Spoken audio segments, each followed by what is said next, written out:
Ladies and gentlemen, good evening and welcome back to our YouTube channel once again. And it is my hope and prayer that this video is going to find you guys in good health. Personally, I am fine as you can see. Kisumu is also fantastic. And maybe you could also let me know where you're watching the video from, the county or the country, in case you are out of the republic. Ladies and gentlemen, do you know that Ferdinand Waititu Babayao almost became the deputy president of the Republic of Kenya? I want you to visualize Waititu as the deputy president of the Republic of Kenya. And for me, I'm not surprised. With William Ruto, you can expect anything. Yesterday, Waititu made some comment. He was on Kameme FM. Remember the previous day? We did a video about William Kabogo. In that video, William Kabogo really accused Uhuru Kenyatta for not warning them enough about William Ruto, that Uhuru Kenyatta just warned them from very far, that he would have warned them strongly against voting for Ruto. Yesterday, it was the turn of Babayao. And Babayao was interviewed. And this is what Babayao said during that interview. That before the election, William Ruto called me, Kiraitu Murungi, and Francis Kimemia for a meeting where he promised that one of us would be his deputy. That is Babayao. That Ruto invited the three of them. Remember, by that time, Babayao was the governor for Kiambu. By that time, Kiraitu Murungi was the governor for Meru. And by that time, Francis Kimemia was the governor for Nyandarua.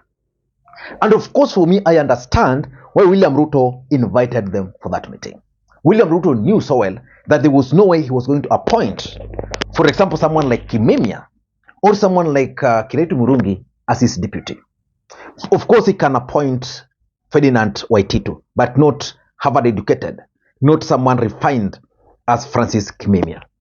In this video, I want us to do an analysis about the statement by Ferdinand Waititu. Because remember, during the last election, I was actually surprised that after the 2013 election, Ferdinand Waititu dumped Uhuru Kenyatta. Ferdinand Waititu was the governor for Kiambu. Uhuru Kenyatta comes from Kiambu. And I asked myself, why would Waititu, of all the people, dump Uhuru Kenyatta? Yesterday, Waititu gave us the answer. The truth of the matter is that initially, Ferdinand Waititu was one of the people who used to defend Uhuru Kenyatta, even when the leadership from Kiambu had started drifting towards William Ruto. Lakini sio lazima upige duru, lazima uite magazeti ndio uongee na rais. That is wrong. And lack of manners. Yes, that is lack of manners. Yes. Why don't you come when the president is here? Yes. Hiyo ni tabia mbaya. Yes. The president was here. President rais alikuwa hapa juzi. Alishinda hapa. Wajumbe wa Kiambu wengine hawakukuja. Na saa ile ameenda, wanaenda kwa magazeti tena kusema angefanya, hafanyi. Kama yeye ni MCA, ujue rais hapo kwako saa nyingine alipewa kura mingi kushinda. Ukiwa mjumbe, Uhuru alipewa kura nyingi kushinda hapa kwako. Kama yeye ni governor kama mimi, alipewa kura mingi kunishinda hapa Kiambu. Kama yeye ni senator ama women rep, ukumbuke Uhuru pia hapa alipewa kura mingi kukushi. Na kwa hivyo sio wewe ufikirianga ati hiyo niko wewe unaongea on behalf of the people, ati na Uhuru anaongea on behalf. Hata yeye ndiye anaongea sana kwanza juu yetu. I could also not understand why, for example, someone like Moses Kuria, who was the member of parliament for Gatundu South, who was representing Uhuru Kenyatta in parliament, could dump Uhuru Kenyatta. It is now clear that these guys were actually promised the position of the deputy president of the Republic of Kenya. And from that moment, Ferdinand Waititu changed and started attacking Uhuru Muigai Kenyatta. Siku ya tarehe 9 ambayo tumegoja miaka mingi, sasa inabakia siku 2. Na kitu imenifurahisha, Uhuru Kenyatta kutakuwa raia kama mimi. Kwa sababu yeye alinitoa kwa ofisi ndio nikuwe raia.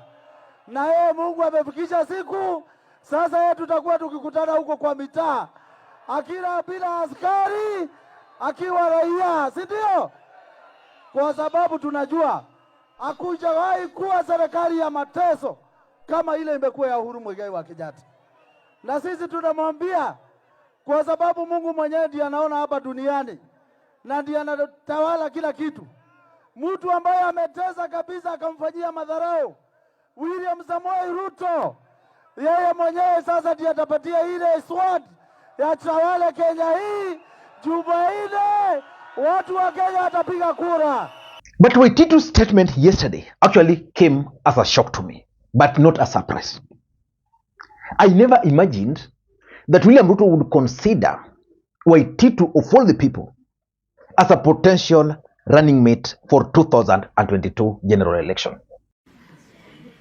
And proceed. Proceed, the Okay, Governor thanks a lot. Waititu. I know all of you know me. I'm Waititu, and having been around for a long time, from a councillor to governor, there are some issues that I have observed that I wanted to make some recommendations. When the Kenya Constitution 2010 was enacted in Parliament, I know very well what the initial intention of the drafters of the Constitution was when the impeachment was enacted in our Constitution. First and foremost, it was meant to check the excesses of the governors in the counties. But the drafters of the Constitution did not know or did not intend to hear or even to imagine that it was going to be used politically by some other leaders. But as it is now in our country, and as it happened to me, when I fall off, when I went into the bad books of the regime that was there, they drafted and planned and on how to get me out of office. And that will happen to so many other governors in future. I think So the question is, why would Waititu reveal these secrets now? And why would Ruto promise 3 people the position of the running mate? How many other people do you think William Ruto promised positions in this government and is yet to fulfill? For me, I'm looking at Waititu's statement in several ways. Number one, it was William Ruto's strategy of winning key leaders from the mountain to his side. And William Ruto was doing that for a specific political objective. The objective of portraying Uhuru Kenyatta as someone who was being dumped by his key allies. Remember when William Ruto embarked on winning the support of the mountain, he entered into the mountain using elected leaders. And his messages started spreading in the mountain. And the ordinary people there bought his messages. But Uhuru Kenyatta managed to hold on to the governors until almost last time. Only Waititu left. And you know how Waititu ended up leaving? Uhuru Kenyatta punished Waititu. He could not do the same to Moses Kuria. So the moment Moses Kuria, for example, who was the member of parliament for Gatundu South, where Uhuru Kenyatta comes from, left Uhuru Kenyatta alone, it was very clear to the rest of the country that Uhuru Kenyatta was losing the grip of the mountain. That's when William Ruto then focused on winning the support of Waititu. And of course, he won the support of Waititu. Remember, William Ruto started plotting with Waititu in 2017. The question is, how did Waititu become the governor for Kiambu? How did he manage to defeat Kabogo? The truth is, William Ruto viewed Kabogo at that time as a threat. So he wanted to deal with the Kabogo in 2017. So Waititu was elected, just like Sonko was elected in Nairobi. So Uhuru Kenyatta decided to punish the two. The idea behind promising Kiraitu was also very clear. Kiraitu was one of the key pillars during Kibaki government. And again, Uhuru Kenyatta also had a place for him in his side. And Ruto was keen on winning the support of Meru. So if he had succeeded in winning Kiraitu, he was going to deal with the issue of Peter Munya. Kiraitu did not buy that. But for Kimemia, it was for the general politics. Remember, Kimemia was the head of the public service. He retired. Then he went and contested for the governor. So which means winning Kimemia was also a big deal. So William Ruto had a very clear strategy on how he was going to deal with Uhuru Kenyatta and deal with some of his close allies. Most of the people William Ruto won to his side, he used the same strategy. Number two, the fact that Waititu is not talking also confirms that indeed William Ruto is not able to fulfill some of his promises. There's always this narrative that William Ruto is one of the politicians who keeps his promises to his supporters. That if you support Ruto today and he tells you, I'm going to give you this, then William Ruto will give you. Waititu is proving us otherwise. That apart from not being appointed as the deputy president, Waititu is still suffering outside there. Remember, after that, he was told, okay, we cut around to consider minister. Then he was given something in the Nairobi River. Remember when he was telling people to move, you know, if you have a house next to a river, public river, then wewe ndio utatafuta vile una move your river.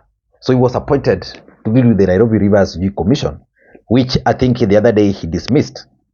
That's not an appointment. So the truth is, William Ruto is coming out as someone who promised but never fulfilled.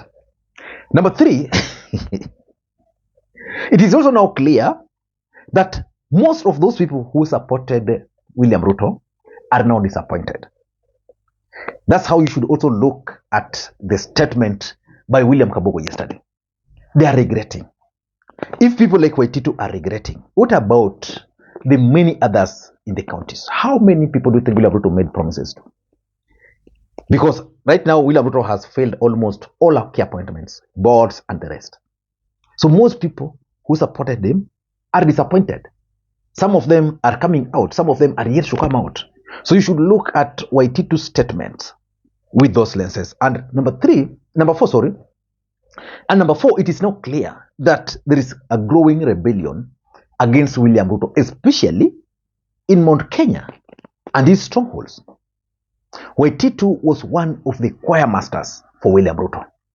The fact that Waititu can now come out and talk badly about William Ruto, because it was not the first time. There was a time he also said William Ruto, played him. So it means there's a growing rebellion. People like Waititu can only go to TV or radio stations, vernacular ones, which are very popular, with the kind of messages they are going with, if they know they have the support of Kenyans. And by the way, today something very interesting happened at Spice FM. They opened their show for people to call in. Whoa! Within 15 minutes, they decided to close because everybody was hitting at Ruto. So I'm imagining how the situation was when Waititu was there or when Kabogo was there yesterday in those vernacular stations.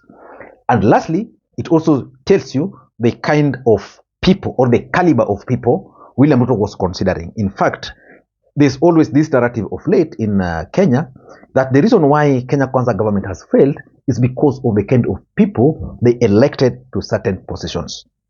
That most of those people, their integrity is questionable. I mean, they are not the right people for the job. That, of course, some of them are qualified, but they're not the best in the field. Yeah. If you compared, for example, William Ruto's cabinet to that of Uhuru Kenyatta, you will see a very big difference. If you compare it to the one for Kibaki, remember Kibaki was confined because during Kibaki's era, cabinet ministers were coming from members of parliament. I don't know what you think. Do you think Waititu will have his way or William Ruto will run over Waititu? Let me hear your comments. Until next time, Makwiny. Bye-bye.